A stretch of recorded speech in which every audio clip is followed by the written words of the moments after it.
জিজ্ঞাসা করছে, এই শোন, তুই কাকে বেশি ভালোবাসিস? তোর মাকে না তোর ঠাকুরকে? বলে, আমি আমার মাকে বেশি ভালোবাসি। তখন আচার্যজি বললেন, ও কি সুন্দর সত্যি কথা বললো। এই যে জানলাম যে মিথ্যা কথাটা বলতে নেই। আমরা নারীর নীতিটা পড়ছি আর বন্ধ করছি, পড়ছি আর বন্ধ করছি, করছি, ঝাঁকিয়ে ঝাঁকিয়ে মিথ্যা কথা বলছি। সবাই নয়, অনেকেই বলি, আবার অনেক মানুষ আছে বলেই না। এই যে আবার এই যে ডিবির কাজ সম্বন্ধে বলতে বলা হয়েছে কিছু, আমি একটু ঘটনা বলছি।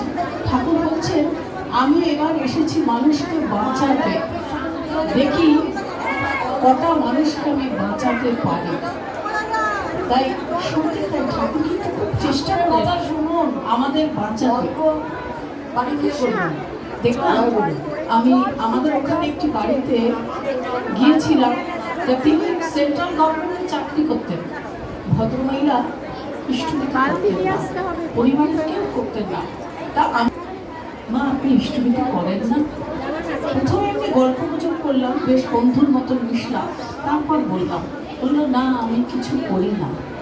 আমাকে ওপরে নিয়ে গেল, নিয়ে গিয়ে বললো, শুনুন, আমার স্বামী না ভালো মানুষ নয়, তো আমি তো স্বামীর আমি কিছু বলতে পারি না, কিন্তু খুব অসুবিধায় আমি আছি, আমাকে বলে খুব কাঁদলেন মহিলা অঝরে। খুব সমস্যায় আছে। তারপরে দেখুন, এই যে বললেন যে ঠাকুর মাধ্যম দিয়ে আসেন বাঁচাতে মানুষকে। ঠাকুর আমাকে, আমি তাকে চিনি না, জানি না, তার বাড়িতে কি করে গেলাম, তিনি নিয়ে গিয়েছিলেন। তখন আমি সেই মাঠে, আমাকে একটু সময়টা নক করে দেবেন। তখন আমি সেই মাঠের বাড়িতে বেশ মাসখানেক পর আবার গেলাম, গিয়ে বললাম, আপনি কেমন আছেন? দেখলাম ওনার স্বামী এসে দাঁড়ালেন, বললেন উনি বাড়ি নিয়ে চলে আসলাম।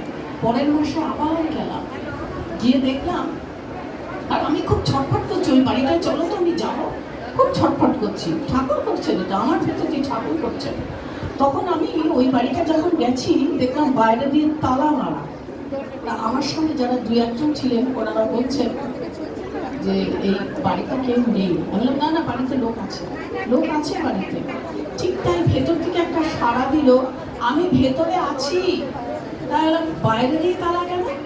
বলেন, ওই বেড়াল ঢোকে তো ঘরে, তাই মেয়ে তালা দিয়ে বাইরে দিয়ে চলে গিয়েছে। তাই বললাম, ঠিক আছে, আবার একটু পরে আপনার বাড়িতে আসবো, নক করবো। ফেরার সময় দেখলাম তালাটা খোলা বাড়িতে।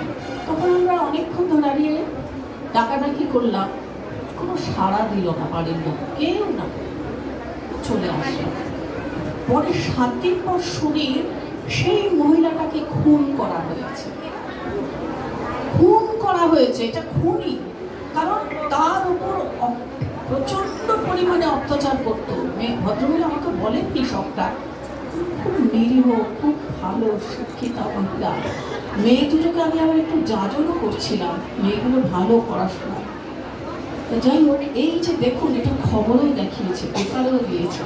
ঠাকুর কিন্তু চেষ্টা করেছিলেন বাঁচানোর। তাই ঠাকুর বলছেন, আমি দেখি কটাকে বাঁচাতে পারি। তাই একটু আগে একটি মা বলছিলেন, আমি দীক্ষা নেই না কেন? দীক্ষা নিয়ে পাপ কাজ করবো না।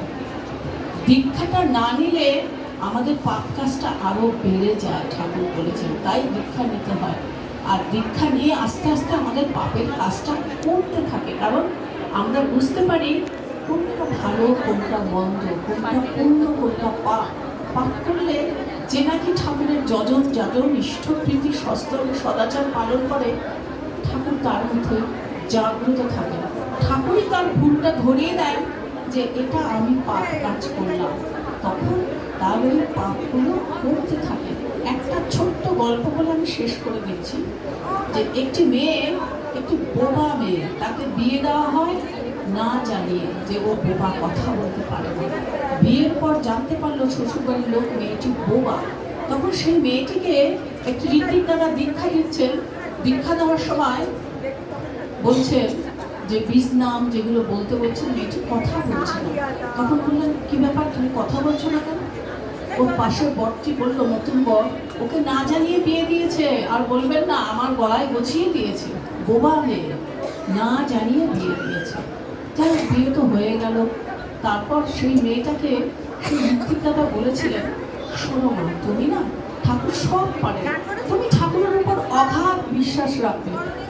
মেয়েটা তুমি খুব করে নাম করবে, ঠাকুরের কাছে কাঁদবে। মেয়েটার দরজা জানলা বন্ধ করে না অনর্গল ঠাকুরের কাছে কাঁদতো আর নাম করতো। কারণ দুঃখিত, যে যত দুঃখী ঠাকুর তার সাথে বেশি করে থাকেন।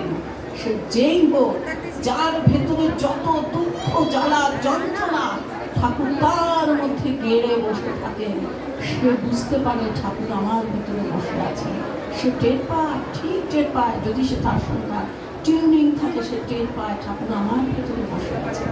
ঠিক ওই মেয়েটি বাড়িতে ঋত্বিক দাদা বহু বছর পর যখন এসছেন, 2-1 বছর বা 6 মাস পর, তখন সেই ঋত্বিক দাদাকে সেই মেয়েটি বলছে, তুমি কথা বলতে পারো নাকি? বলে, আমি একটু কথা বলতে পারি। যেমন তুমি আমাকে শিখিয়ে দিয়েছিলে না, দরজা জানলা বন্ধ করে খুব করে নাম করতাম আর ঠাকুরের কাছে কাঁদতাম, তাই আজ আমি একটু কথা বলতে পারি। সে ঋত্বিক দাদা ভাবলেন, আমার ভেতরে তো এত বিশ্বাস নেই ঠাকুরের প্রতি, ওর এত বিশ্বাস কেন?